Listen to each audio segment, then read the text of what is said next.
he's like, Neil, I'm pregnant with your baby. And I was like, Chris, I can't be pregnant. He's like, what do you mean? I go, you can't be pregnant. I've had a vasectomy.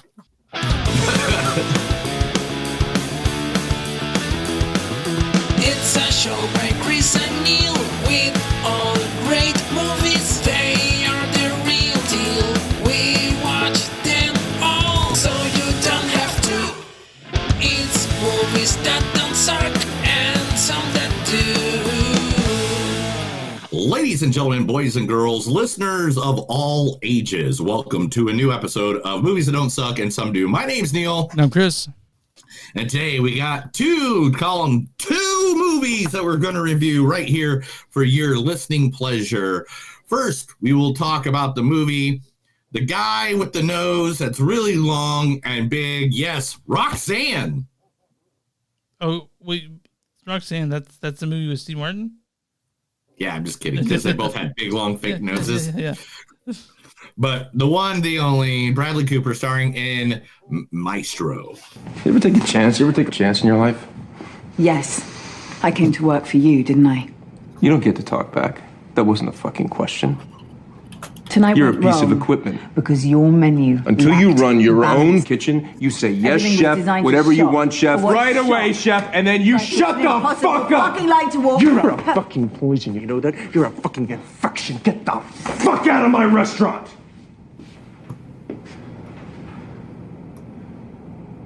Don't ever fucking touch me again. That's from Burnt. Yeah, that's a great movie. That's one of Bradley Cooper's best movies. If you haven't seen Burnt, guys, literally go out and see it today. If you disagree with me, that's okay, because that's what life is about. You can disagree all you want. We're gonna disagree probably this whole episode. So this whole episode is going to be a big disagreement. Who else is all right, then also in the movie starring the good old Bradley Cooper is also the one, the only Carey Mulligan. Oh, don't cry. Really, don't fucking cry. Tell me what you did. I didn't do anything wrong, though. She dropped out. Top of her class, and she dropped out. I did too, to take care of her. The two of us gone. You graduated magna cum laude, though. Did you ever feel guilty, or did you just feel relieved that she'd gone? You know, I was affected by it, too, okay? I mean, it's every guy's worst nightmare getting accused like that. Can you guess what every woman's worst nightmare is? That's from Promising Young Woman. Great movie. Oh, yeah, great movie. From a couple Great years movie. ago, We yeah. both enjoyed that one, Quite a bit. I believe. Yeah, we did. We enjoy it? I Did enjoyed we it. like it? I think we did. I I did. gave it like a I know you didn't. 4.6 or something. Yeah. You didn't like it. I love Promising Young Woman. I think it's great. I thought you said hated it. Nope. Oh, maybe I'm just remembering things wrong. All right. Also in this movie, the one, the only, I know him as the greatest version of a guy named Neil in cinema. Neil Caffrey himself, Matt Boomer. I read energy in my work, and yours is pure and sweet. Tell him what your fantasy is, and make sure he does it with the lights on. If he doesn't, then y'all have a serious problem. Well, when we were in college and we were falling in love, we used to listen to that song, Heaven. Yes, I love that song. Oh, thinking about all our younger years. It was only you and me.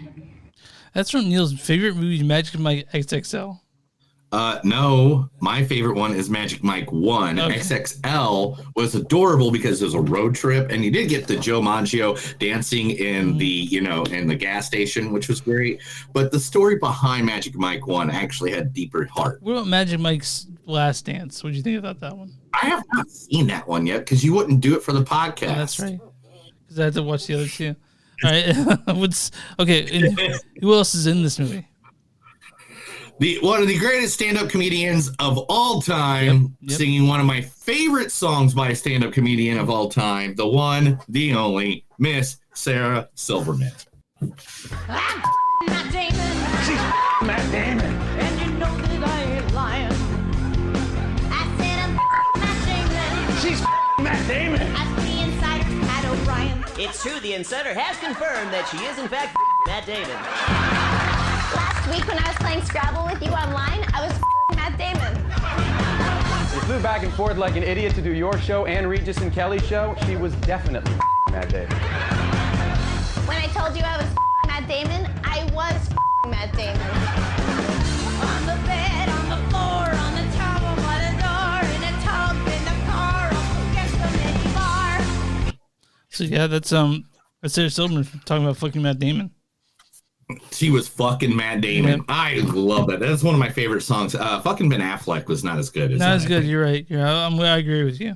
So yeah, but anyway, also there's a bunch of huge cast in this movie. Maestro. It's been nominated for a bunch of awards. including Best Actor, so Best Picture. we will talk. Yeah.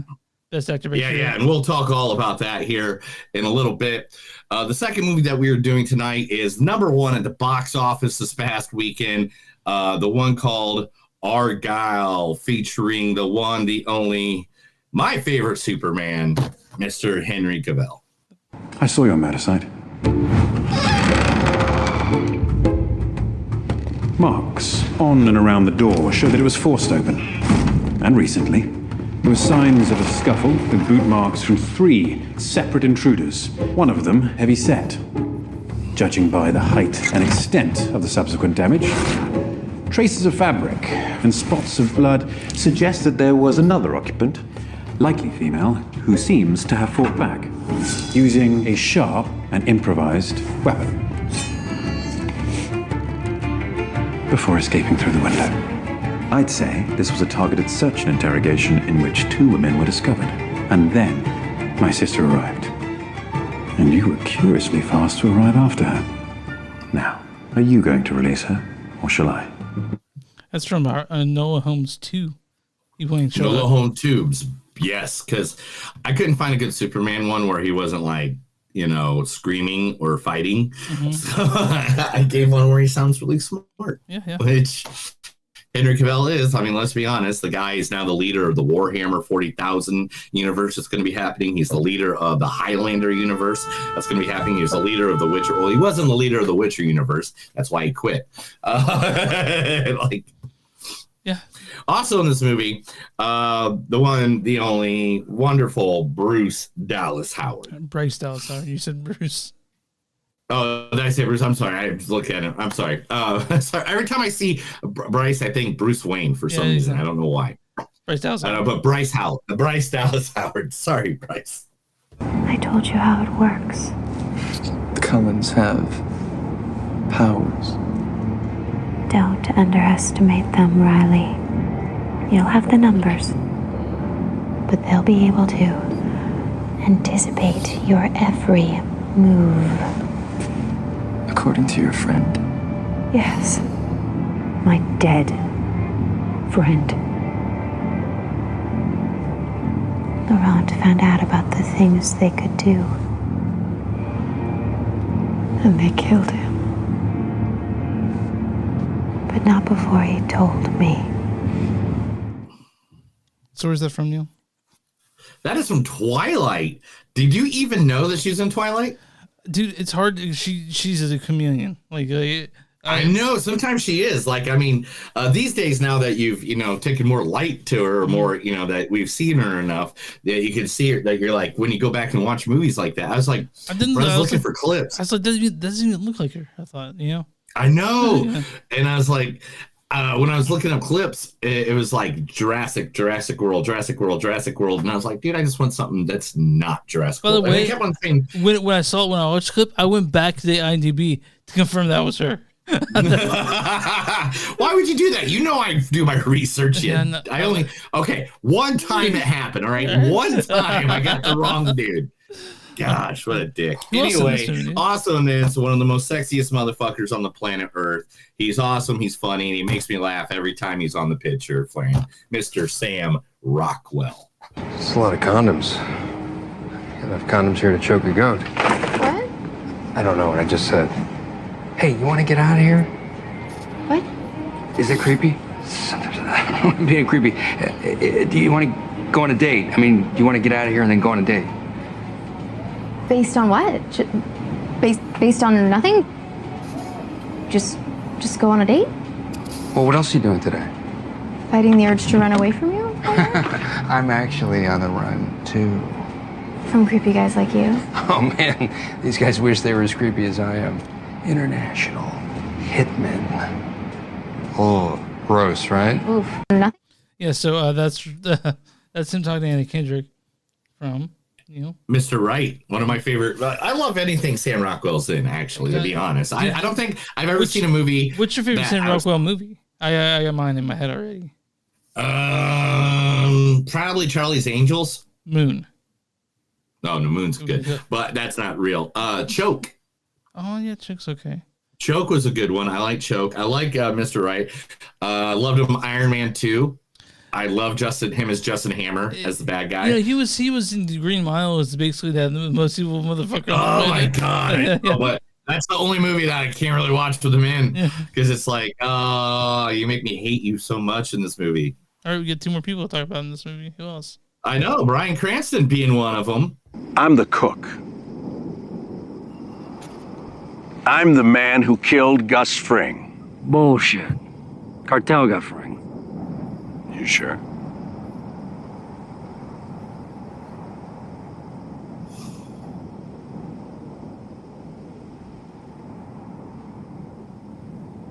That's right.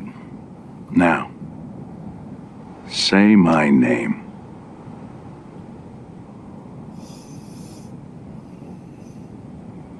Heisenberg. You're goddamn right. Yeah, from Breaking Bad. You just got a boner. Of course. You got a boner. Every time he does that line, you're goddamn right. Yeah. That one in the, you go, I am the danger. Yeah. Oh. And we got one more. One more person. Oh, do we got one more? Yeah. Do we got 14-time WWE champion, one of the greatest of all time, Mr. You Can't See Me Yourself. He's invisible to everyone, so you don't know where he's at all the time, Mr. John Cena. I will fuck you, all right? I will enter you. You're gonna enter me? You hear what he said? What are you talking about right now? I'm just trying to intimidate him. You're just talking about raping him. You're not about that life, champ. I can see it. Oh, I am about that life. No. I will get crazy up in here. You like movies? We'll make a movie. Oh, God. We'll make Mama Say Knock You Out, starring my fist in your dick hole. Oh, shit. What the fuck is wrong with this dude? He wants you. Babe, your threats, I'm telling you, they're super gay. Too sexual? Yeah. This has to be the corniest muscle white dude I've ever seen in my fucking life. Okay, Coco Beware. You know what? You're being an asshole, all right? You know what I do with assholes? I lick them. Okay. From the probably one of the funniest funny. Really quick, I gotta tell you this story. So the other night, I was hanging out with my buddy Logan, and he told me that when he was at this one Monday Night Raw, he was sitting behind Coco Beware. Oh yeah. And then I heard that last night, and I laughed a lot loud. I was like, replaying that. I was like, Coco Beware. Chris, tell them where they can find us. You can find us on moviesdontsuck.net. We're on Facebook at facebook.com/moviesdontsuck podcast. We're on X, MTS Podcast. We're on Instagram, MTS Podcast. We also have a Patreon. Go to patreon.com/moviesdontsuck. If you guys want to find us, we are friends and patrons and parts of W2Mnet.com. That's W2 MSMoviesNet.com. You'll find us there. One of the bunch of cool podcasts run by Mark Radlich, a friend of the program and often a guest. And also, we're also on Bonfire. You go to bonfire.com/moviesdontsuck. You'll find shirts with our names on it and a few other things that Neil's made. They're pretty cool. And if you're watching this on YouTube, subscribe. Watch this on Facebook at that page. And if you're listening to some podcasts, go ahead and subscribe. So when it's uploaded, it's ready for you moments after. And we found podcasts from Who's on Second Something to Do. You know, who we talking about today? Who we helping out? Today we're going to help out an old buddy of ours because I was like, man, we haven't talked about his place in a while. So why not? Because we love talking about a good buddy of ours. I still talk to him via text message, but I don't live in Kansas City anymore, but I do talk to him like at least every couple of weeks, and that's our good friend Edward over at Reroll Tavern. Now, Reroll Tavern, if you guys don't know, just imagine a bar where everyone knows your name and your character's name, a place where discussing your Dungeons and Dragons group is the conversation starter. We're laughing over a golden pint and a ridiculous card game is par for the course. And we're connecting and reconnecting over a game of Connect 4 is the norm. The space is Reroll, and they are some of the greatest adventures that you could ever come about. Now, me and Chris, back in the day, used to go to his first bar, which we won't say that name because it's owned by someone else now. But Reroll is just like that environment. It is safe for people who are nerds, that play games, that are gamers, that like cosplay, like these two right here, dressed like Letterkenny characters.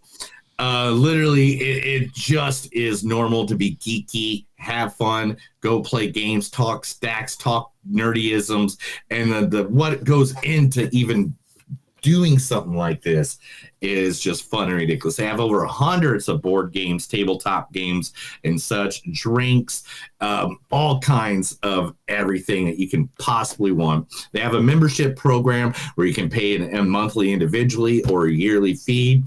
You can reserve you can resume private rooms, reservations, and they even have some good old grub, like, you know, the Hobbit leaf. Oh, those are cocktails. I'm sorry. So leaf, really good. I was like, but basket of chips. They got, you know, the Demogorgon burger, the Reroll burger, Red Mountain pizza. Like, they have a bunch of good stuff, good food, and good times. So if you want to meet people, if you want to go hang out with people that are your own, if you want to hang out with the nerds, go down to Reroll Tavern. Yeah, Ed's really OG of the board game bar in KC. Really. Yeah, he told me the whole story once, that he went somewhere and he saw it like in a big city, and then came here and was like, I can do that here. And I've been trying to figure out, I've been trying to get, like, if I had money, dude, I would open one here in Tulsa, because there is here one in Tulsa, but I don't think they do it right. Oh yeah, what's wrong with it? Well, they charge per hour. Oh, they do. It's a bunch of stupid stuff. It's like, really, I think I could. I'm not trying to say I do everything better. I'm not, but I just think I could probably do it a little bit better. Yeah, I mean, yeah, there's places here they just charge you to let you in, or they'll charge you until you buy something there. I mean. Yeah.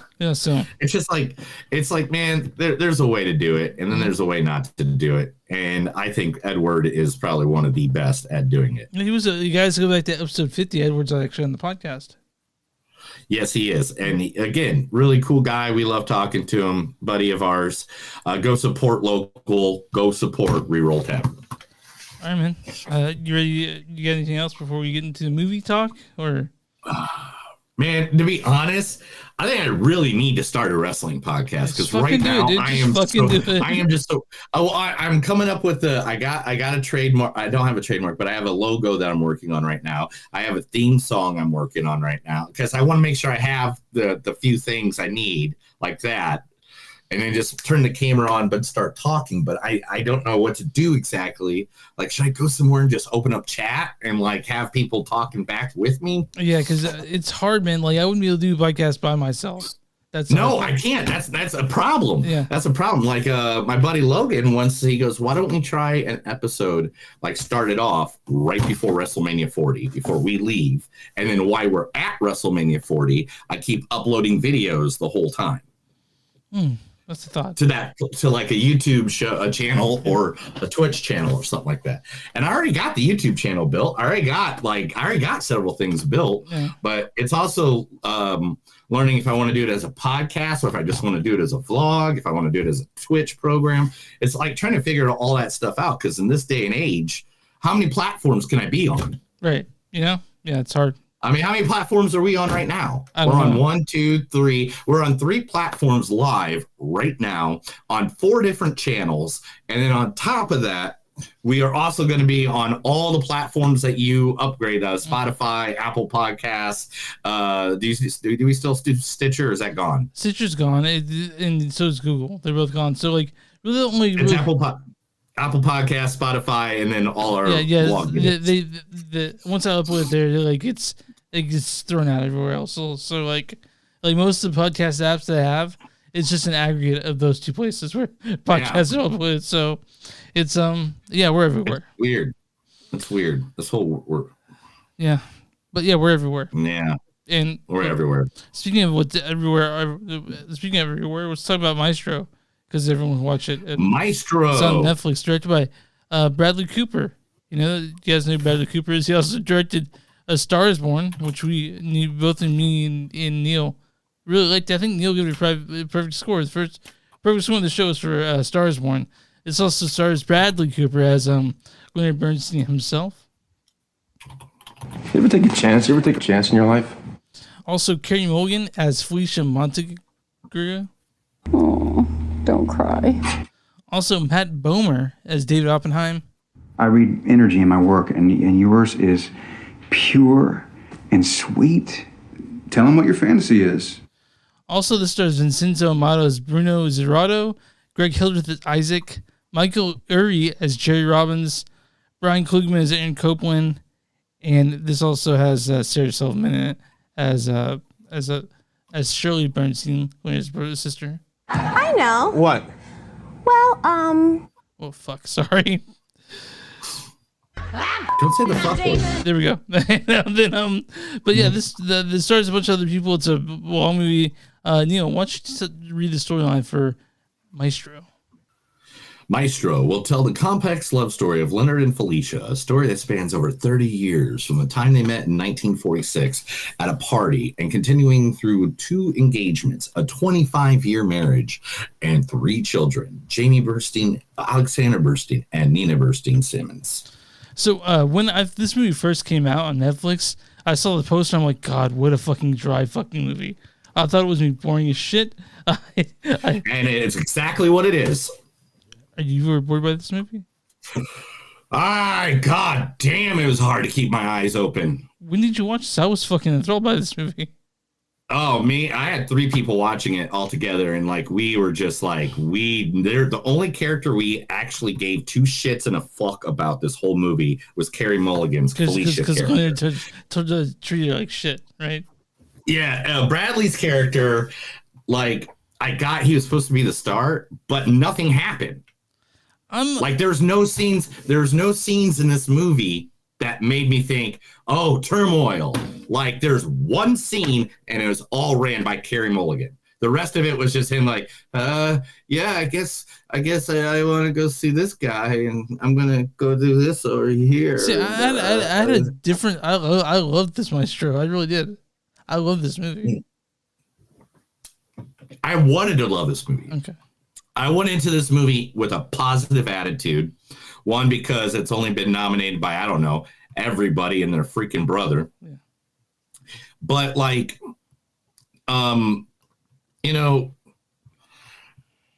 it was just he was just a shitty person, dude. Yeah, he was just a shitty person.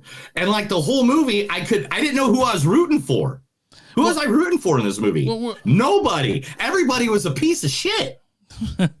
There's no doubt showing the flaws, the big flaws of Leonard Bernstein was the right way to go for sure. Because they weren't sucking his dick the whole movie. No, everybody was sucking his dick the whole movie. Everyone else was. There's Matt Bohmer was sucking his dick. Come on, dude. That's all I meant. Let me start calling them all out. Who all sucked his dick in this movie? Carey Mulligan sucked his dick in this movie. There's one part he literally walks up to a married couple. Or a kid of a married couple is I slept with both your parents. It was a baby, to be fair. It's not that we knew he was saying. But still, it's a dick move. What a piece of shit. Well, I never want to watch West Side Story ever again. Not only did this movie ruin this movie for me, but this movie ruined one of my favorite musicals. Well, so it didn't ruin literally. It didn't ruin anything for me. What it did do for me is it limited how conductors can change the way music sounds or recorded or done. Which after that I was convinced I wasn't. You know what I'm talking about? You weren't able to understand that. There was 2 different scenes where they actually talked about music, for like, I don't know, 5 seconds. Did you want more more insight in the music part? Because there is a scene here, which is the most powerful scene, which is the scene in the church. You remember the cathedral? Yeah. That which was probably like, to me, that was thrilling. But do you mean the 1978 cathedral concert that he had in London? Yeah. Yeah, one of the most famous fucking things ever done in the history, man. And you guys can find that online. It's fucking gorgeous. But yeah, it was gorgeous. It was beautiful. Shot great. Didn't give me any insight on music or why. The only insight that we got of his abilities was him writing the play Mass or the show Mass. And then him at the end when he was like a couple years away from dying, where he was teaching a class and showing him the gentle, like, why didn't we see what this meant, what all this meant when somebody goes like this as a maestro? Why is that not important to this story? Why was it more important how many dicks he sucked and not important about the art? This is the quote unquote love story between him and his wife, which but there wasn't a struggle for the first hour of the movie. Yeah, they're building it. Like, to me, like I like this movie a lot, and I can understand why you didn't, but I wasn't bored. And I was tired of shit. I was, because it got to the point where it's like, okay, so she just accepts that he's a cheating whore. Yeah. Like that, like I get that, like right off the back. And then I was like, but they don't even make a deal about it. Like, she's not like finds out and then it's like, oh, I'm gassed. It was just I like, don't yeah, know okay, if whatever. it's the time, like in like the stature of the relationship. I don't quite know, because but then she said she knew about him from the very beginning, like when they first started dating. But again, this is Maestro. Neil didn't like it. I didn't even, the moment when they met and they go and do their little, I didn't, until they did the sit down in the park scene. Mm-hmm. I didn't even know they liked each other. Like, I didn't. Like, it was not conveyed. It was just I think it was conveyed. I knew they liked each other. Absolutely. I thought, okay, maybe it's just a friendship, because literally you see him, boning Matt Boomer for like the first 30 minutes of the movie, which is awesome. You don't see it, but it's heavily implied. Yeah. Oh, it's very implied, and it's Matt Boomer, who by any means. Neil's saying that if he was in that situation, he would too. Yeah, I would. I'm fucking Matt Boomer. Yeah, but okay. Here's some highlights and some good spots that I did like. One, some of the best real acting from Sarah Silverman ever. Oh yeah, she was played straight. Yeah, she plays straight. Yeah, she usually plays comedians or funny movies and stuff like that, which is nothing wrong with that, because I love Sarah Silverman comedy. Always have. Everything she's ever done. And what Stupid Pet Tricks comes out right after Super Bowl. Gonna fucking watch that. Mm-hmm. But that was a good high point. Carey Mulligan's acting was a very high point in this. It took me about 20 to 30 minutes to start to like Bradley Cooper's voice. I did not like what he did with the voice and this makeup for his nose, dude. People have a problem with it. Yeah, and I can understand the problem with it, but I mean, look at his nose, dude. Like, it doesn't even look like him. That's not Bradley Cooper's nose. That's Roxanne. That's okay. Let's get the real life one. There we go. Yeah. So Bradley Cooper, the makeup in this is kind of amazing. Oh yeah, I mean, honest, I'm not sure the thing that is nose, too. Very much so. Everybody was also calling for the killing of Bradley Cooper after he put on that nose, and here's that scene that you were talking about, one of the best scenes. So good. Yeah, that was a great scene by any means, but that was at the end of the movie. Already I was not interested anymore. You know what I'm saying? See, I disagree. And I get it, and I'm not dissing you for it, but goddamn. But so when I saw this movie, when I first started, I'm like, God, this movie for fucking old people. And to me, I was changed me, I'm an old guy, but I love this movie. I love Maestro. Yeah, and my thing is, I would like to see his inspiration. We didn't see his inspiration. He's already ready to fuck 10 people and already a maestro. And I get that we're concentrating on their relationship. But man, This guy is supposed to be one of the greatest composers in the entire world Conductors. ever. Yeah, too. Conductors. Yeah, and composers. I mean, he did. Sure. I mean, he won what?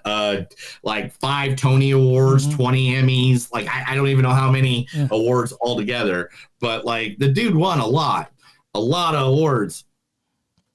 But we never saw anything of why. Why was he passionate about it? So it's interesting because it just starts his journey of fame. So it's the reason I had the problem with the Theory of Everything you have with this movie, which is you remember that movie, Theory of Everything about Stephen Hawking, and I didn't like that because I wanted to learn more about the profession. Yeah, but I was actually totally fine with Maestro. I really loved it. I can understand why you didn't, but I was. Excuse me, the beers.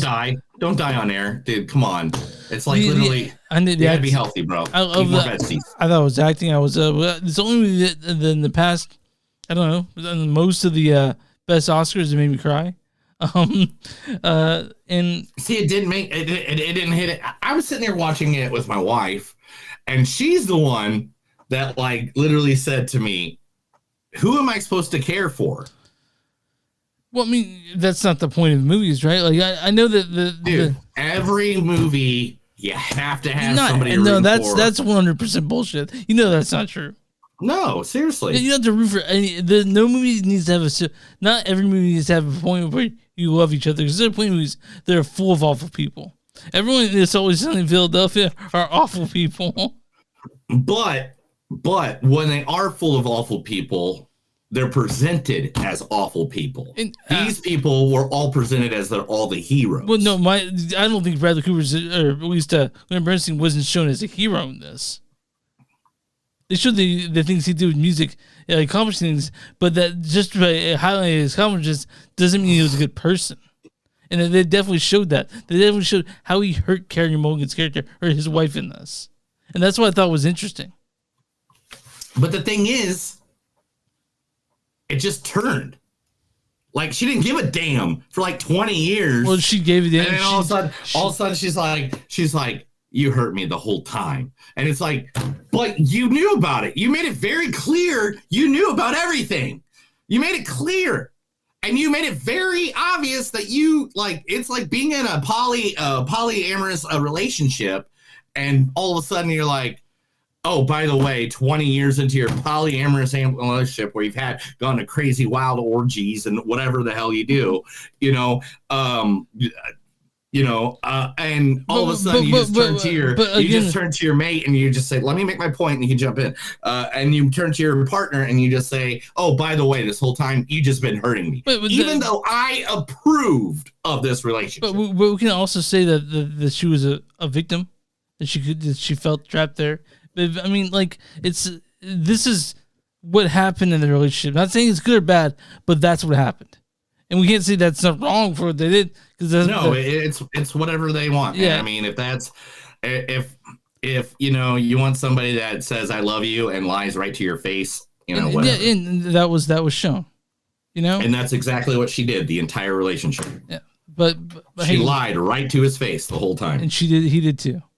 No. He was very honest about him. And I mean, there's even a scene, the one really kick-ass scene in this movie where she's like, your honesty makes everybody else not honest. So she's like, hey, I'm a bad fucking bullshit woman, and because of me, you're a bad person because you're honest about who you are. Let me ask you a question. Yeah. So you were bored by this movie? I mean, no, I said there's high points, but the thing is, by the time it got to those high points, I was already so bored with it. Like, I was like looking on my phone for something on Reddit. Oh my god, I didn't have that. I didn't have that experience. I really liked Maestro. I thought it was captivating, but that's why we do the show, right? We do the show. That's why we do a show, for counteractions. Because believe me, Chris really liked Lady Bird. I did like it. I rewatched it, and it still doesn't hold up. Okay, fair for you. But anyway, Chris, give us your rating. My rating for this is 4.2. It's a good. I like this movie quite a bit. It's got some of the best acting you'll see this year. It's got some of the best directing you'll ever see, and if you guys and to me, I was captivated by this movie. I didn't. By the end of this, I was singing its praises to everyone. But of course, yeah, not everyone's going to see this movie because they did the worst marketing campaign with the poster that looks like it's made for old people. Yeah. I don't know, man, because really I'd like to see the Jake Gyllenhaal, Steven Spielberg one. Yeah, well, I think that would have been 10 times better because Jake Gyllenhaal would have probably got some more passion in it. Are you kidding me? This is all about passion. Dude, this movie is not about passion at all. Not at all. I did not feel no passion. You wanted more passion from. Okay, I got you. Well, I like this. I want more. I wanted more of what I want to know why Leonardo did. Leonard, you mean? What he did in his life, like why he did this music. Yeah. Why was he a conductor? Why was he, why did he do all this stuff? Why was he a composer? Why was he a conductor? What made him go down that path? We don't find that out. We just find out why he became famous and why he was a male whore. And guess what? I didn't keep my attention. If I want to find out why someone's a male whore, I'll go to Pornhub. All right. I don't need a PG-13 movie to show me. Was this PG-13? It must have been, right? It had to be PG-13. There's no way it was R. Okay. It was R. Yeah, whatever. Language and drugs. I didn't see Matt Boomer's penis, so I'm not happy. Okay. Hey, dude, if you're gonna have Matt Boomer and he's gonna have sex what scenes, was your score in this then? I'll get it a 3.7, and that's only because I like Carey Mulligan's acting. I like Matt Boomer in it. I like Sarah Silverman. Sarah Silverman looked the oldest I've ever seen her look in a movie. She's probably in her late 40s, you know? No, she's in her 50s, dude. She's almost 60. So she looks great. Yeah, no, but it's the makeup that made her look old. That's what I'm saying. Like, if you go look at her, she still looks like the same. She's fucking Matt Damon. And she's fucking Matt Damon. All right, I'm gonna go ahead. I'm gonna run to as a comment now. What is the audience score for Maestro? I'm gonna have to say it's gonna be like 87. That's 59%. 59. All right. So the audience says Maestro's Oscar-worthy acting and impressive cinematography keep things engaging despite a flawed narrative that won't teach reviewers much about Bernstein's cultural impact, and that's the problem you have with it. You're starting with the audiences in this one. Right? I know, and that's very weird, but man, it was just I don't know. I didn't feel the love. What's the critic score of Maestro on Rotten Tomatoes? 97. 80%. So they say, led by a pair of powerful performances, Maestro serves as a stirring overview of the tremendous talent's life and legacy. I'll read a good review and a bad review. Look on that word just to help you. From Sergio Bernstein of Los Angeles Times, he says, Maestro is a work that celebrates and admires Bernstein, which I didn't think it did that, but whatever. This is Kyle Smith of Wall Street Journal. He says, Bradley Cooper's mimicry eventually becomes overbearing. An actor is working so hard that all the audience can focus on is the work rather than the character. It's self-defeating. So that's Maestro. It's on Netflix, guys. It's nominated for Best Picture and Best Actor and Actress with Bradley Cooper and Carey Mulligan. I liked it. Neil was lukewarm on this movie. Yeah, we'll go lukewarm. Yeah, we'll go lukewarm. Lukewarm. And that's Maestro, guys. We'll be spending most of our time talking about Argylle today, I imagine. but yeah, that's Maestro. You guys can watch it right now. Go to your Netflix box. It sounds like something you're interested in. Neil, you got news ready for us? Heck yeah, dude. Let's do some news. This is the Movies Don't Suck and Some of Them News. I'm going to tell Chris stuff because he got beat up as a kid, brain damage, and it makes it so he can't read. I'm very thankful for this new segment because I can't. I don't read. I had a different one and I forgot it today, and then I just thought of it right after I got done because I think of these like late at night. Yeah. At 2:54 a.m. Start with the saddest. Yeah, let's get it over with. Let's talk about the saddest of the week. The passing of one of the greats in motion picture, a guy who was the enemy to Rocky. He was he was the partner to Arnold Schwarzenegger to try to kill the Predator. He was Chubbs Peterson in Happy Gilmore. he taught you how to, aim for a hole. Mr. Action Jackson, Mr. Apollo Creed himself, Carl Weathers, passed away at the age of 76. Rest in power, dude. Yeah, rest in power, man. He was a great dude. He had a commercial for the Super Bowl that I guess they're now editing or whatever. They're gonna take it out so that doesn't play anymore, I guess, or something. I don't know. Man, but I gotta say, I say play it. I often talk about that scene in Happy Gilmore. Where he pulls out the alligators out from his pocket, and I laugh at it because Carl Weathers, man, he was just a welcome presence in these movies he's been in. So rest in peace, rest in power, Carl Weathers. You're not forgotten. So Disney's price went up this week. I didn't know. Right? I hadn't looked at my bank account. So. Yeah, and because of that hike, 1.3 million subscribers have now jumped off of the Disney Plus app, making a loss in one day of over $300 million. Good, the fucking evil corporation Disney. like as much as good shit they put out, they're also kind of fucking evul. It's like Coca-Cola. Yeah. It's like Coca-Cola. It's like America. It's like America. It's like capitalism. Yeah. As good as the evil shit we put out. We put out Trump. That's the thing. Disney, and the same day, now this is all Disney for a minute here. Mm. Disney, in the same day that they lost $300 million in one day, pays $1.5 billion and now owns Epic Games. What game do Epic Games own? Oh, no, I don't know. Probably the most popular game today. Which is what? Tell people. Fortnite. Oh. I didn't know that. They now own the Fortnite company. Let's see if they got anybody, but Epic Games now will make, Spider-Man games, Marvel, Star Wars, Nightmare Before Christmas, Tron, and more Fortnite games to come. Like they are gonna they have a video game company that they can make all of their video games with. Fucking crazy. And you know what's gonna give people fucking crazy. And then on the same day, they announced this too, which of course will get more streamers back to Disney. Are you ready? Yeah.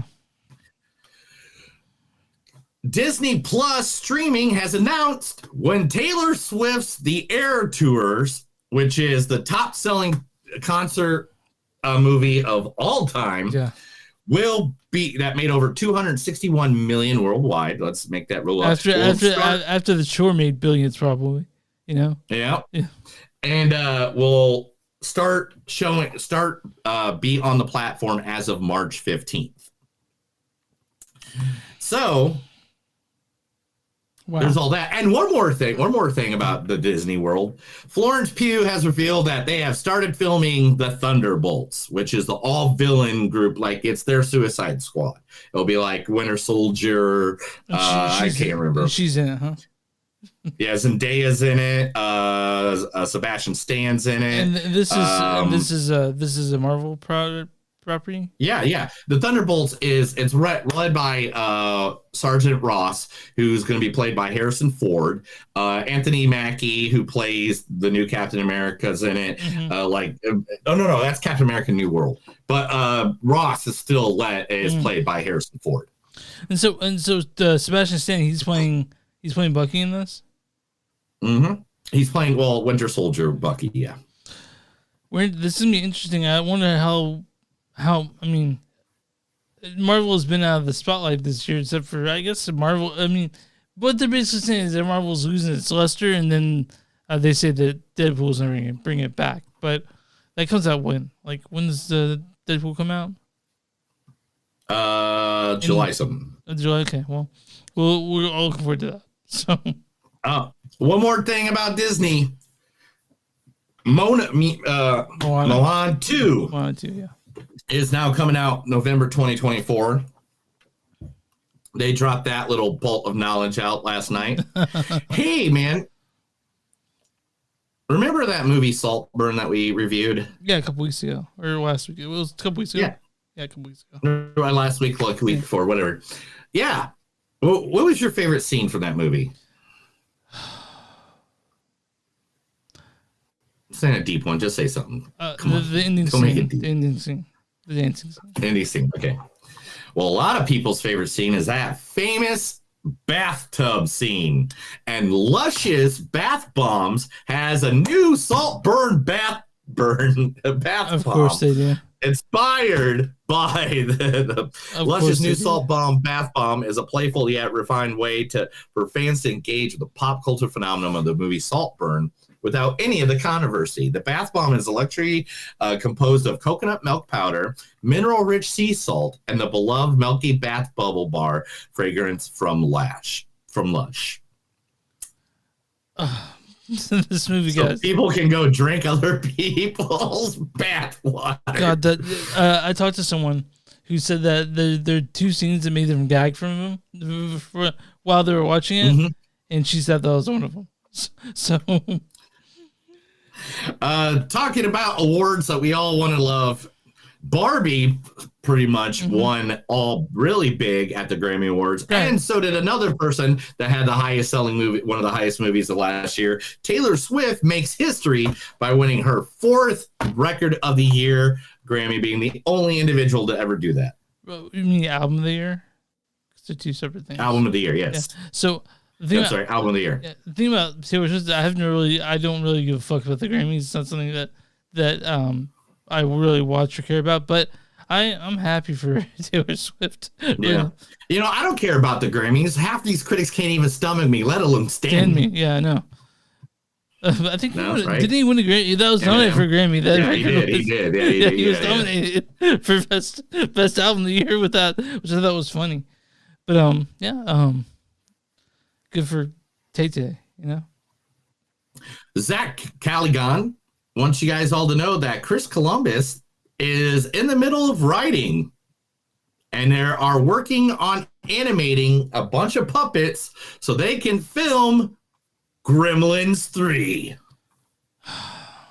You know, it's so weird that what's happening nowadays is that, like, for example, there was a long time when they said that 28 years later wouldn't come out ever, and it said it's never coming out. Yeah. They said the same thing, Gremlins 3, but now it's happening.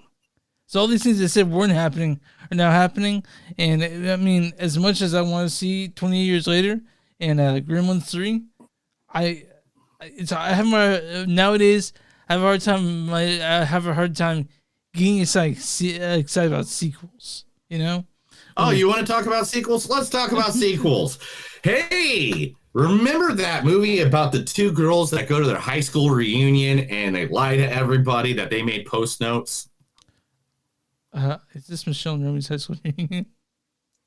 Romy and Michelle's sequel is happening, and they are full force ahead right now. Mirosovna says, they said that we're full force ahead. The writing is done, and it's going to involve like an Emily in Paris.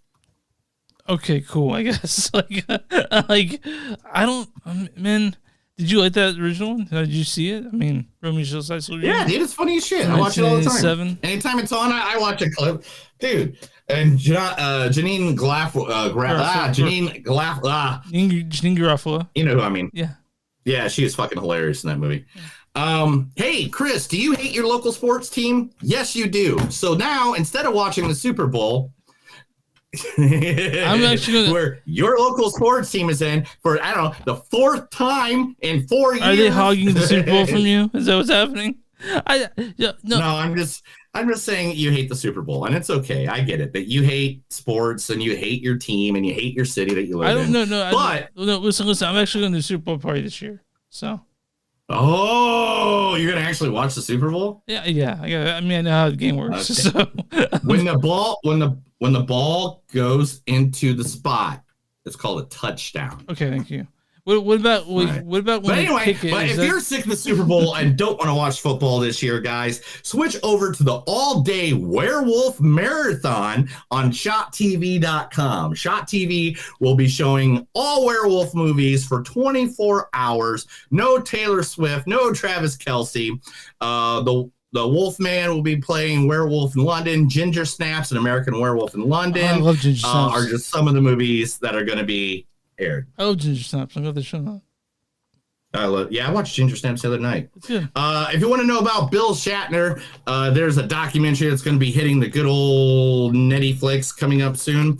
And it will be, I'm sorry, at the theater. My bad, I forgot. At the theater, March 22nd, and it's going to be called You Can Call Me Bill. Because if you're a friend of William Shatner's, you can call him Bill. We can't call him Billy. We can't call him Billy. Oh, fucking Billy your ass. Dave Bautista, Samuel Jackson. What more do you need? I need to know if that's a movie that's coming out with a minute. That's a movie coming out. Oh, here we go. Okay. To lead a post-apocalyptic action film called Afterburn.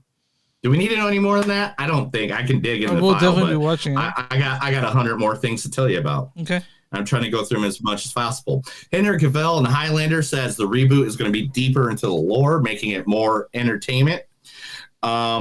Chris Hemsworth action movie with Matthew Vaughn are going to be doing an action movie together, and Matthew Vaughn is making a prediction it's going to break the bank. Everybody's going to love this. Rob Liefeld, do you know who that name is? I know.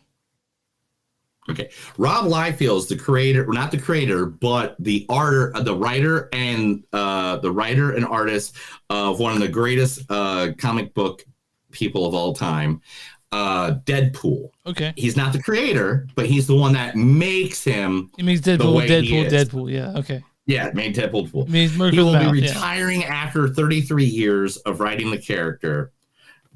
He will be doing one more series. Go look it up. If you guys are into comic books, he will definitely be one there for you guys all to see. Pamela Lee Anderson. Yeah. Jamie Lee Curtis. Dave Bautista. Gia Coppola. Yeah. They will be shooting a movie coming up called The Last Showgirl.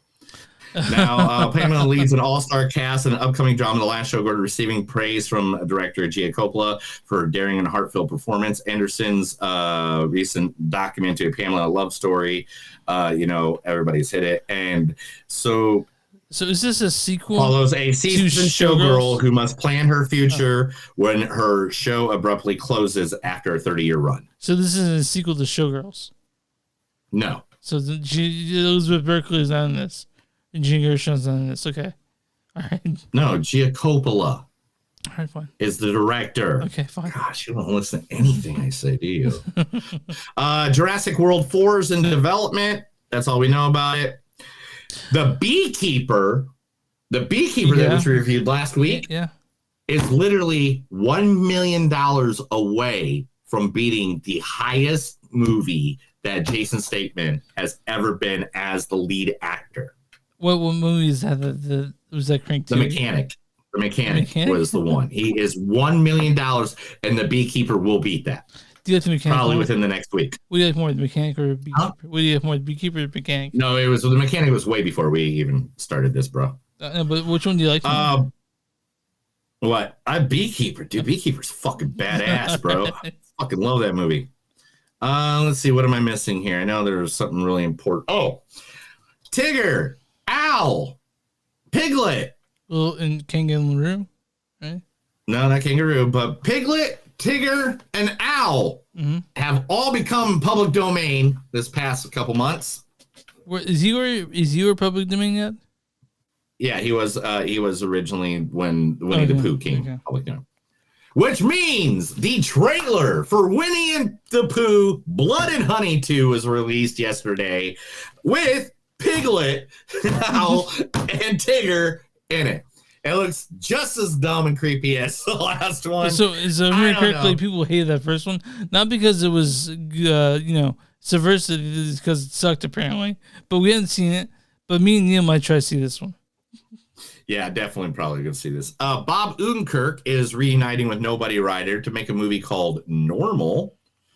In Normal, Odenkirk plays a man named Ulysses who uncovers a deep criminal conspiracy in a sleepy town of Normal. Well, I mean, anything Bob Odenkirk do, we'll watch because he's amazing. I love him. Touches no nose. Hey, did you ever want to see Mike Tyson in a bunny suit? I mean, haven't we all?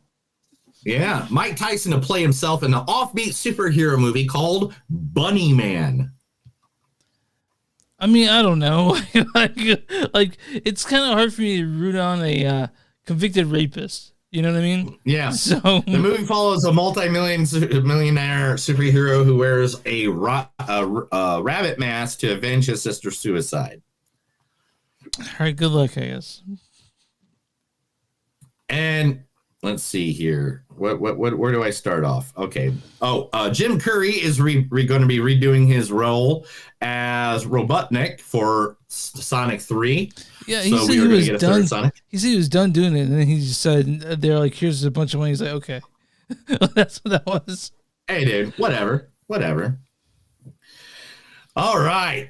Pixar has announced that Toy Story 5 and Frozen 3 will be released in 2026. Fucking snore, dude. Like, I don't think we. I mean, if it's gonna bring you money, there's a argument to make that whatever makes money is the best way to go. But you and I know that's not true. You know, like we all talk about artistic integrity, and Disney lost that so long ago. You know, right? Okay, and Brad Pitt to reunite with the one, the only, the man with the plan, Quentin Tarantino, for the movie Critic. And everybody is rumoring, because of it being set in 1977 California, that Brad Pitt will more than likely be playing his character from Once Upon a Time in Hollywood. Oh, dude, I fucking love that. I love Cliff in this movie. I would love it so much if he plays Cliff in this one. God, how happy. Cliff was such a badass. I know. And last but not least, we're getting this. It's kind of somber, but I think it's kind of cool. There's a video game that recently came out called The Suicide Squad Kills the Justice League. It apparently wasn't well received. Yeah, not well received. And everybody said, and it was said that it was the last performance of the greatest Batman that ever existed on this planet Earth, Mr. Kevin Conroy. That's bullshit! Oh, yeah? There is a 3-part movie series. I'm halfway through the movie because I was watching it earlier when I was working on shit. Called Crisis on Infinity Earths. And there's a part 1, a part 2, and a part 3, which it's all like 2.5, 3 hour each movie. Yeah. And it's animated. Yeah.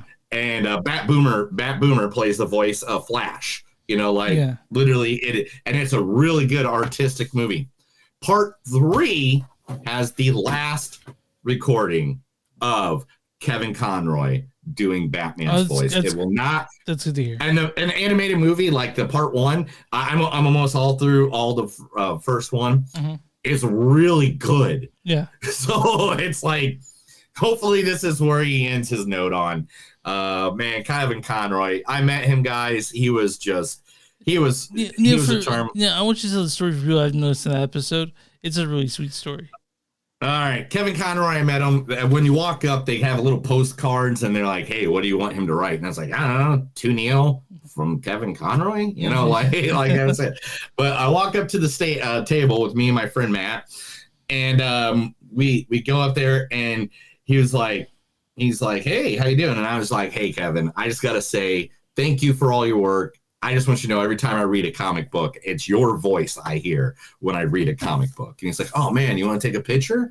And I was like, "Yeah." So we took a picture really quick, and then I told Matt, "Get the fuck out of the picture so I could take one alone." But it was he didn't charge you for it, right? Like that was one of the things. No. He's supposed to charge, but no, he just like, "Let's take a picture, man." Yeah.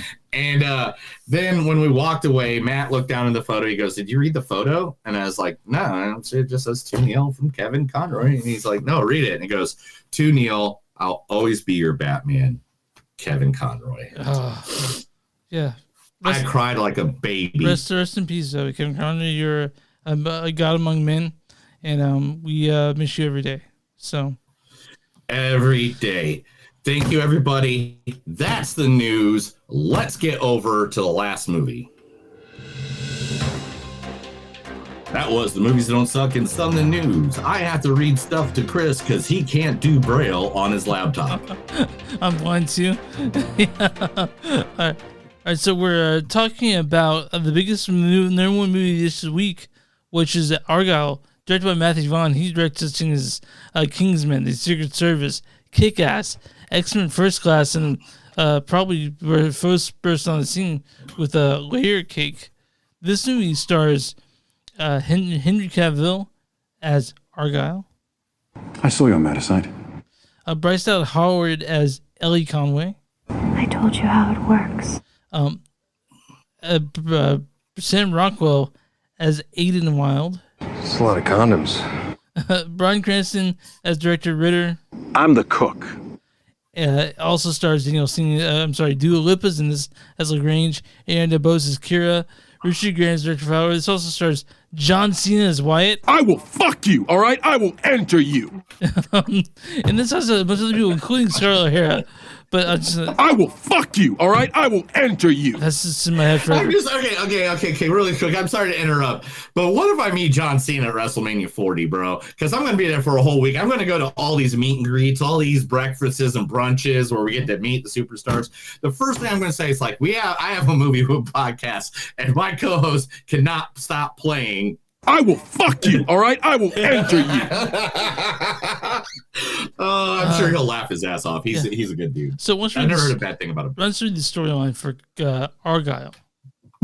Mm-hmm. Argylle. All right, so what's this movie about? Okay, here it is. Ellie Conway, an introverted spy novelist who seldom leaves her home, is drawn into the real world of espionage when the plot of her books get a little too close to the activities of a sinister underground syndicate. When Aiden, a spy who shows up to save her, he says, from being kidnapped or killed or both, Ellie and her beloved cat Alfie are plunged into a covert world where nothing and no one is what it seems. I want you to start out this new one. How do I say this? It was like watching Kingsman for the first time. Okay. Explain. I didn't know what the fuck I was getting into. I didn't know what the hell was going to go on. And at the end of the movie, I was very happy I went on this journey. I was very in love with the characters. And not only was I happy, but I was like, man, I hope this turns into a franchise. Okay. And then here comes the post-credit scenes. And I'm like, oh, shit. This might actually be part of a franchise. So, here's the problem. I felt the exact opposite. What the fuck is wrong? This was like one of the most fun. Like I took a buddy. We had a great time. Like we laughed, we cried, we shed tears of pure joy. You love this movie? Really? Oh, dude, I absolutely love this movie. I did not love this movie. Like we were like, oh my god! After that Freelancer movie John Cena was in, this is obviously the better movie. I mean, that wasn't a hard bar to clear, but so I went and saw this. I think Friday. I saw this on Friday, so it was a full theater. I saw an IMAX to get the full effect. To get the full effect. So I had no problem with the acting. I love Sam Rockwell. He's great in this. I love Sam Rockwell. He's great. And Bryce Dallas Howard. Bryce Dallas Howard, okay. Bryce Dallas Howard. She was great. Oh my god! Especially when she did the thing to say fuck you to all the fans. Oh my god, that was so awesome. But the thing is, man. Now I knew what I was going for. It's going for like it's supposed to be kind of a parody of all the spy tropes because that's all that the movie. It's like sort of saying all these spy tropes is in this movie, but it's overstuffed that way. Like I got the joke halfway through the fucking movie. The twist, yeah, but that's it's the joke. I know, but you stretched it out to 2.5 hours. Also, when it comes to it's like stretching out a 2.5 hour fucking movie about a composer when he doesn't even goddamn do a goddamn composing of the fucking movie. We're not talking about we don't learn anything about music that whole fucking movie. We're not talking about this movie. We're not talking about Maestro right now. Okay, so we're not going to compare how other movies have done it too. Hold on. A lot. Hold on. So some of them are nominated for Oscars. Are you done? interrupting me? No, it's like this movie was fun and exactly what you get from the movie. Okay, but I'm going with my problems with that. I'll talk about nice things later. Mhm. Okay, but it was stuff that I was overstuffed. I got the joke halfway through the movie, and by the end, there are twists that are inconsequential to me. Like I didn't give a fuck about the plot at the end of the movie at all, because they twisted around so much that I was like, okay, I'm just gonna take this in, and I was like, there's like. With No Time to Die or any sort of spy movie that this is trying to emulate and make fun of, I felt no stakes whatsoever. I didn't know the fuck what they're delivering with the doing Sam Jackson. I didn't know because they didn't say anything about it. Like the movie has plot holes that are giant and other these things, and I understand that's the point of the movie. And Matt Vaughn's making fun of it, but by that time I was kind of exhausted. I was like, okay, I don't know what's supposed to follow here. Not saying that I don't love Sam Rockwell in this movie because I love him at everything he's in. He's great in this, but it was convoluted and there are parts that I laughed at, but most of the time I was kind of like, fuck, I'm tired. I'm exhausted by this movie. And not because I'm old or whatever, but I just said these scenes that were supposed, obviously these center points of this movie were supposed to be amazing, and I was just rolling my eyes. And not because I don't love silly action. I like silly action. But to me, the two scenes, I'm talking about near the end, I was kind of like, I mean, it felt too polished even. It wasn't as raw as I wanted. Matthew Vaughn is known for being raw and violent, and I'm sure he didn't write this to be a PG-13 movie, but that's what it ended up being. And like I love Kingsman because it's there's no bars on it, there's no locks on the door. But in this one, I felt like there was. And so because... Now, that's not saying Argylle has a cool... literally starts with the guy locking a door. You know what I mean. Just what you know what I mean. But I don't know, man. This didn't do it for me. I know the people out there that love Argylle, and you're obviously one of them. It just didn't do it for me. Well, one, we already know you hate Henry Cavill, so I don't hate Cavill. I have no problems with Henry Cavill. You've never liked a single fucking thing he's ever been in. Well, Name one movie you like him in. Dude, I gotta be honest. I fell asleep in the Superman movie. I don't hate Henry Cavill. I know nothing against him. And to say that you just don't like anything he's ever been in. You don't like him as Superman. You didn't like him as Witcher. You didn't like him in Enola. You thought he was too muscly. I think it was. I never used any of those words to describe Henry. No, Neil, you're mischaracterizing. I have my feelings on Henry Cavill are totally ambivalent. I'm ambivalent. You're upset that I made fun of the Oscar and we I liked him in Mission Impossible, man. All right, I liked him in Mission Impossible. Oh, great! The movie he doesn't talk in. I get it. You like him in that listen, one, I have no problems with him. But hey, as long as Henry doesn't talk, I'll like. I really liked Sam Rockwell in this movie. I really did. And Sam Jackson does Sam Jackson, and John Cena's in John Cena. But like I said, I had problems mostly with just the whole movie itself, not the acting in it. And Matthew Vaughn. I know, and you hate Die Hard. It's cool. I love Die Hard. No, you don't. Yeah, I do. Cool. Why is his name Argylle? What are you talking about here? Because this is why is this movie called Argylle? Why would this movie? Why would Die Hard name it? Hold on, are you talking about the guy? Are you talking about the guy in the limousine? The guy who drove it? Yes, that's what this movie's named after. No, it's not. You know that. Yes, it is. Look it up. Okay, I check my facts. Okay, if that's the case, that's the only tying that together is just the name. But anyway. But Neil, talk about why you like this movie instead of shitting on me for not. How about that? I just don't like people that don't like fun. And I'm sorry. It's like somebody saying they don't like Disney World. All right, it's like you don't like Disney World because you're a dick. Like, here goes Neil saying, just because I don't like something, I'm a dick or I'm a fun hater. You don't like something fun, you're a dick. You just don't like things. You're like, I got it. Let me suck all the joy and happiness out of this fucking movie. No, I'm glad Neil liked it. I really am. I'm glad you liked it, bro. No, you're not. Yes, you hate that people enjoyed it. No. You probably threw bottles at the back of people's head in the IMAX. No, I let people enjoy this movie. Okay, I didn't shit on it. I in fact, the next day, me and Lee were at lunch. I got a little drunk, and she was like, do you remember this movie? I'm like, yeah. I spent 15 minutes explaining the whole pod back to her on the way back to home from Chewy's, and I remember the whole fucking thing, and that's when I realized I didn't like this movie. So I had to, but anyway, this movie was fun. It was great. There's a lot of jokes in it that were really, really for cinemaphobes, like we're pointing off of certain things and stuff. Matthew Vaughn, who's always a pleasure. I think you mean one of the best directors. Cinephile means that you didn't like it, but cinephile means you liked it. Yeah, that's what I said. Cinephile. It's a cinephobe. You're a cinephobe, whatever. Matthew Vaughn, who's made the best X-Men movie, Kick-Ass, The Kingsman. Wait, is First Class your favorite X-Men movie? Huh? Is First Class your favorite X-Men movie? It's the best X-Men I agree movie. With you. I agree with you, by the way. I mean, I'm not saying it's my favorite, but it's the best. Yeah. I agree with you too. But I mean, you're talking about a man who knows his shit, and he knocked this one, I think, directly out of the park. He created another atmosphere. It's going to go into a whole nother, it's adding a whole nother universe, which Chris, for some reason, just thinks spoilers isn't a thing anymore. But how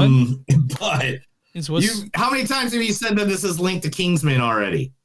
I didn't say that at all. You did.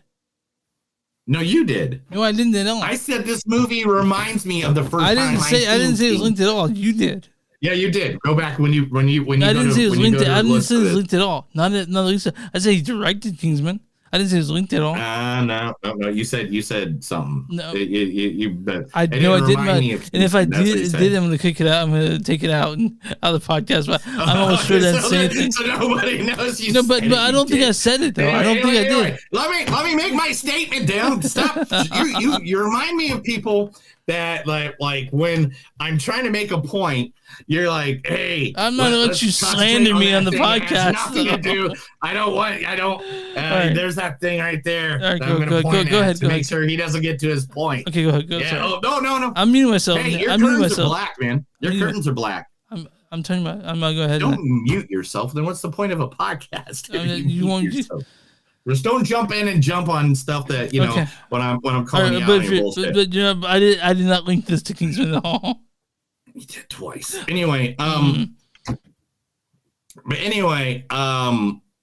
this movie, Henry Cavill, Bryce Dallas, and then Sam Rockwell, and even Brian Kent's Catherine O'Hara was in this movie as well, who is just a pleasure in any movie that she's I like to see her. acted. I mean, honestly, just seeing her in this just made me a little bit because she's so good, Yeah, and Dua Lipa's first acting, where she actually acts in the movie. Did she act that much though? Yeah, I mean, she did a whole dance scene and everything. Yeah, she was fine. I mean, come on. Do you want me to go back and get some Bond girls out and show you how many times they don't say a single word? Yeah, I don't think Olga Kurylenko said a single thing in Pussy Galore didn't even say a word until the end of the fucking movie. So anyway, I think it was just the fact that they wanted James Bond to say pussy the whole time. Oh, Pussy Galore. But anyway, so this movie is fun. Sorry. This movie... Oh, he muted his mic. What a dick. How about you just not jump in every time I'm trying to finish a sentence? But anyway, Argylle was fun. It's fun for the whole family. You can go take kids to see it because it's a PG-13 movie. It literally brings that spy novel to a level where the hilarity is there about it. And that's okay because spy movies are supposed to be funny and dumb. They're not supposed to be realistic. There's no such thing as real spies. And if they are, they all die in mass murdering or brutal bombings or stuff like that. I mean, if you want a realistic spy movie would not be good. I mean, have you ever seen actually what real spies look like or what they do? Did you not think it was over long for what it was? No, I felt like it was like 10 minutes, bro. I felt like this movie began and ended. This was like one of the funnest movies in this entire year. If this is not my top 10, I don't see how it won't be. That blows my fucking mind you said that, but that's fine. This is what you mean. Because this and Beekeeper, like literally, they're both movies that are establishing a universe, and I like that because right now we're on a universe building movie kick, and guess what? This is what I want more of. Great, give me more of this, because if we don't do movies like this that are fun, aren't big action, they didn't do how many action scenes are really that big? I mean, they had a couple, but it was more like we're just fun, have a little fight scenes and stuff like that. There was a big blow up, blah blah blah blah. But my problem was that there are no stakes in this movie. Huh? There are no stakes in this movie. Yeah, there was. Were there? Because I felt none Yeah. of them. The plot switched around so many times that by the end of it, I was like, "What are the stakes in this?" I had no clue. All right. Well, next time that you watch this movie, I'll sit down with you, hold your hand. No, and I explain to understand you. it. It just didn't matter. Oh, because you didn't like it from the beginning because Henry Cavill was in it. Got it. Dude, you think I had this like imaginary grudge against him? I had nothing. I really do. You haven't liked anything he's ever been in.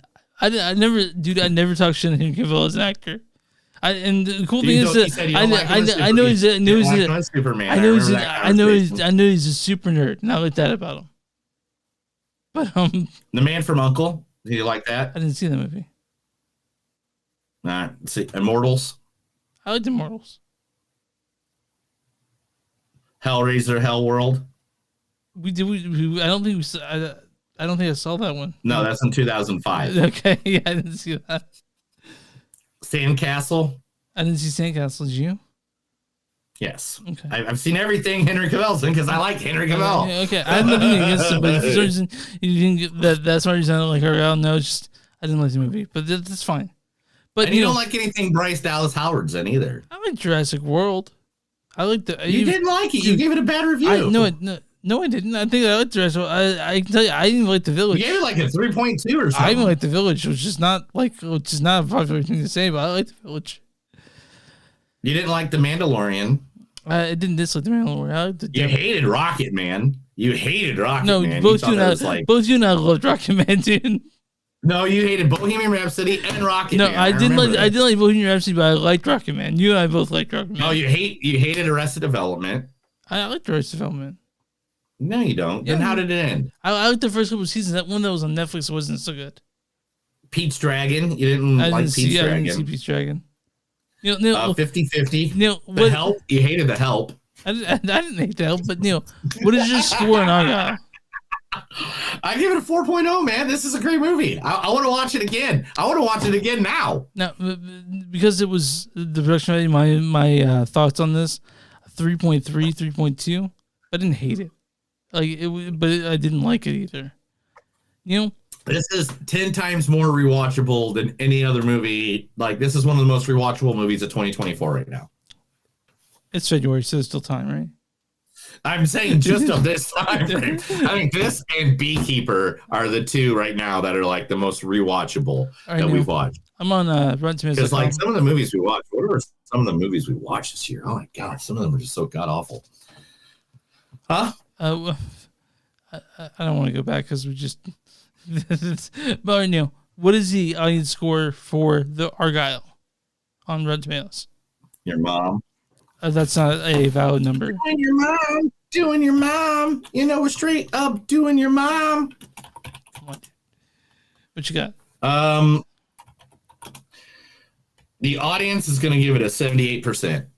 The audience is in 77%. You're really close. 71%. God damn it! Why do we always one off? 71. So you were more than one off. But here's the audience score. Here's the audience says on it. Argylle is an entertaining spy comedy with over-the-top action and plenty of surprises, although the fun starts to run out toward the end of its overall runtime, which was my part. What's what I said about it. All right, Neil, what's the critic score on Argylle?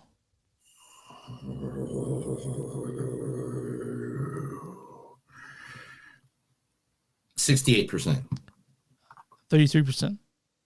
33? Yeah, so I was on their side. Oh my god! Critic consensus is to a critic, Chris. Argylle gets some mileage. You're on the same boat with them on Maestro and the same boat as Argylle. You have turned into a critic. You have turned into the thing we hate. You have turned to the dark side. Maybe. This is a critics consensus. Argylle gets some mileage out of its silly, energetic spin on the spy thriller, but ultimately wears out its welcome with a convoluted plot and over a long runtime. Yeah. I'll read you a bad review and a good review for you, Neil, because I love you. Okay. This is a bad review from Christy Butch. But you hate Henry Cavill. I don't do that. I never said that. Here's Christy Pachuco of Mashable. She says, much like The Flash, this action movie feels less like fun and more like a punishment.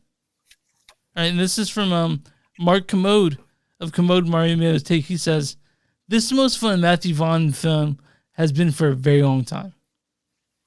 Neil liked this movie. I didn't. But if you guys want to see hated it. If you guys want to see this movie, I said 3.2. I think the movie's on something that you tag. Why don't you calm down? You guys can go see this at theaters. It's number one at the box office. Neil had a lot of fun watching it, and maybe you would too. The cat is not in it as much as the previews makes it seems like it is. By the way, if you guys hate cat was everywhere, bro. Alfie. But yeah, that's the movie. You guys want to go to the theater. If you don't, there's other stuff coming out this week if you want to see that. And if you want to kill Chris, I'll give you his address. Just email me, direct message me. I know where he lives. Try to come to my house and Hugo will eat you. And you'll get killed by his chickens. By Hugo at the very least. But even though Hugo liked you. Yeah, that's why Chris doesn't know how to shoot a gun, so he has a dog. Didn't Hugo like you? Our dog? Hey, Hugo loves me. Yeah, he did. Yeah, so I'll just give him something with my scent on it. Yeah, he wouldn't leave you alone. You're like, you don't really like dogs. He wouldn't leave you alone. You're like, God, stay the fuck away from me. But it's okay. I know that was back in the days when he used to lick my toes a lot. Oh, you know what? Honey is not the person who licks toes. She's right here in front of me, being a sweetheart. But who's licking your toes?